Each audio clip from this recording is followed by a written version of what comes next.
Salut, j'ai envie de te présenter le modèle de Moscow. Alors, le modèle de Moscow, c'est quelque chose que tu peux utiliser dans plusieurs sphères de ta vie.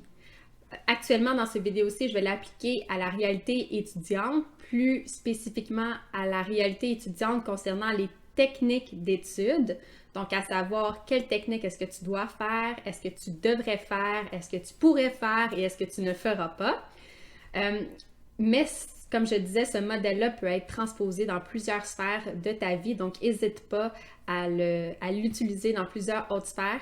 Ce que je trouve que ce modèle-là permet de faire, c'est de voir justement où sont nos objectifs, où sont nos priorités, puis laisser faire le reste, ce qui fait en sorte qu'on est moins stressé, qu'on accepte la situation parce qu'on a bien réfléchi à nos priorités. Donc, on va aller plus en profondeur dans ce modèle-là. Donc, le MO, must do, c'est les tâches que tu dois absolument faire. Donc, dans tes techniques d'études que tu as déterminées, quelles sont les prioritaires? Quelles sont celles que tu dois absolument faire? Par exemple, relire tes notes de cours avant un examen. Ça pourrait être un must, relire ses notes de cours.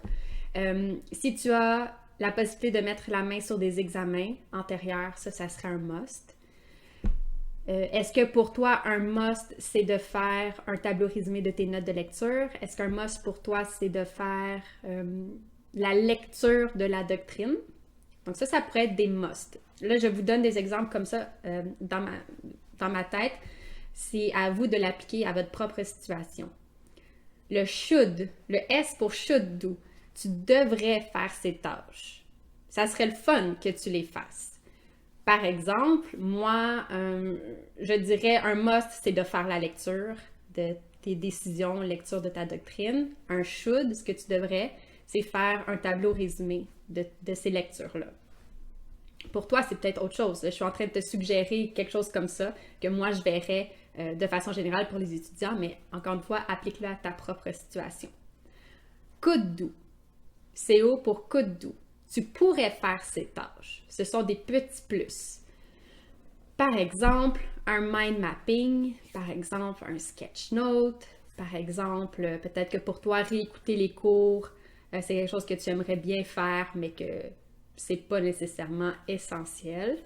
Donc, c'est à réfléchir, voilà les choses que tu penses que ça t'ajouterait, des petits bonus pour ton étude, mais que c'est pas un must ni un should. Et finalement, le W pour won't do. Quelles sont les choses que tu ne vas pas faire? Que même si ça a de l'air bien beau, Jess, toute la présentation que tu m'as faite, ben ça fait aucun sens pour moi de faire ça. Par exemple, pour certains étudiants, ça va être de résumer les notes de cours. Ils vont me dire non, c'est juste pas possible dans mon horaire, c'est un won't do. Pour d'autres, ça va être d'écouter les cours à nouveau. Pour d'autres, ça va être, je sais pas moi, de se regrouper en petits groupes puis de réviser Il y a certains de mes étudiants qui vont me dire, ben premièrement, je connais personne ou je suis bien trop gênée. Pour moi, c'est un won't do. Tout est valable. C'est à vous de voir dans quelle catégorie vous voulez mettre chacune des techniques d'études. Et dans le fond, le but de faire ça, c'est vraiment de vous déstresser. Parce que là, je vous ai présenté plein de belles techniques d'études, puis sur papier, ça a l'air super beau. Mais la réalité, c'est qu'on n'a pas le temps de tout faire, alors il faut prioriser.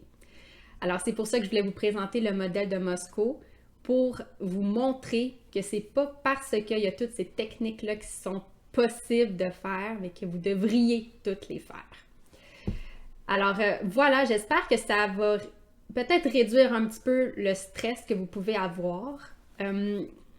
Sachez aussi que c'est possible de faire du coaching avec moi pour vraiment venir mettre en application dans votre quotidien toutes ces choses-là ou pour démêler certaines idées. Sachez aussi que j'offre une formation qui s'appelle la méthode OTI pour t'organiser et augmenter tes notes. Ça vient vraiment... en fait, le premier but de cette formation-là, c'est de te fixer les objectifs puis de voir justement quels cours sont prioritaires, pourquoi, quels efforts est-ce que tu devrais déployer dans chaque cours. Puis après ça, la deuxième OT pour le temps, c'est de voir comment organiser ton horaire, comment mettre ça dans ton horaire. Et le I pour information, comment gérer le flot d'informations que tu reçois en tant qu'étudiant.